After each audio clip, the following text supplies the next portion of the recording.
कन्हैया कुमार जी, एक तरफ आप और एक तरफ मनोज तिवारी, कितनी चुनौती है दिल्ली में आपकी? देखिए, एक तरफ मनोज तिवारी हैं, दूसरी तरफ उत्तर पूर्वी दिल्ली की जनता है। मैं नहीं हूँ। मैं यह बात इसलिए कह रहा हूँ कि आप वहाँ के लोगों से जब बात करेंगे तो वो सांसद महोदय के काम से बेहद नाराज़ हैं। उनकी शिकायत यह है कि 10 साल में मनोज तिवारी जी दिखाई नहीं दिए, लोगों के सुख दुख में खड़े नहीं हुए, और वहाँ के लोगों की जो परेशानियाँ हैं, चाहे वो ट्रैफिक की समस्या हो, जल भराव की समस्या हो, डीडीए की मनमानी हो, किसी भी चीज़ में सांसद महोदय जनता के साथ खड़े नहीं होते हैं।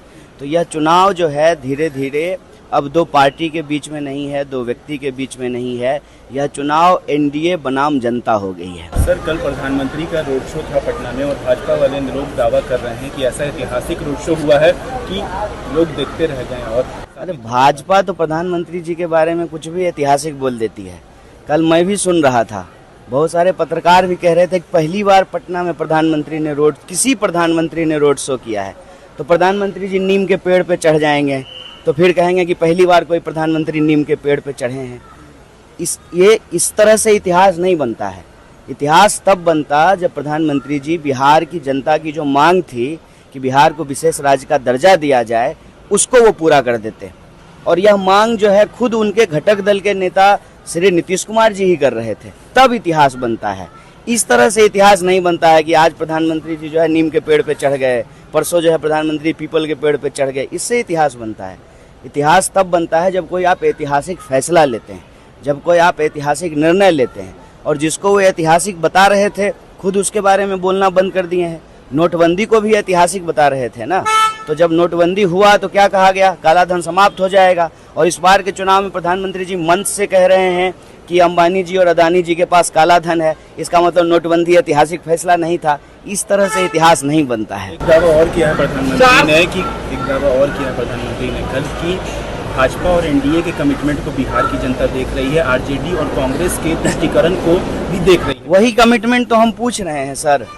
कमिटमेंट था ना बिहार को विशेष राज्य का दर्जा देने का, क्या हुआ उस कमिटमेंट का?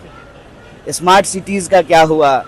जो सांसद गांव अच्छा, आप लोगों को याद होगा कि सांसद लोग गांव गोद लिए थे। तो मेरा आपसे आग्रह है, एक बार इस देश के लोकतंत्र के लिए, लोगों के लिए एक बार उन गांवों को जाकर के दिखा दीजिए कि जो गांव ये लोग गोद लिए थे विकास के नाम पर, वो विकास गोद में ही है कि जो है पैदल चलने लगा है, अपने पैर पे खड़ा हो गया। जरा दिखाइए ना उन गाँवों को। सारे सांसदों ने जो है गाँव गोद लिए थे। ये जो कमिटमेंट की बात है, उसकी सच्चाई बिहार की जनता समझ रही है। और आपको बता दें, जनता समझ रही है। ये इस बार का चुनाव जो है ना, 2 अलायंस के बीच में और 2 पार्टी के बीच में नहीं हो रहा है। इस बार देश की जनता एनडीए के सामने लड़ रही है। अपना खाना खा करके चुपचाप जा करके वोट कर रही है, क्योंकि उनको महसूस होने लगा है कि देश में तानाशाही बढ़ रही है। और जिस तरह से बीजेपी सांसद का लड़का बूथ को कैप्चर करके हाथ में ईवीएम लेकर के वीडियो बना करके कहता है कि ईवीएम मेरे बाप का है, इसको जनता समझ रही है। इसीलिए मैं कह रहा हूँ कि हवाबाजी करने दीजिए, शोबाजी करने दीजिए।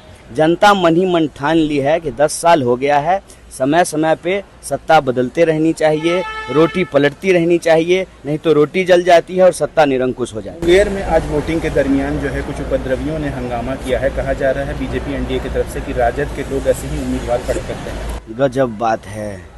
मैंने सरकार आप चला रहे हैं, लॉ एंड ऑर्डर आपके हाथ में है, गृह मंत्री आप हैं, पुलिस आपके अंडर में है, मतलब और आरोप जो है विपक्ष पे लगाएंगे। लॉ एंड ऑर्डर की जिम्मेवारी तो सरकार की होती है। हालांकि मुझे इस घटना की जानकारी नहीं है, मैं एक जनरल बात कह रहा हूँ।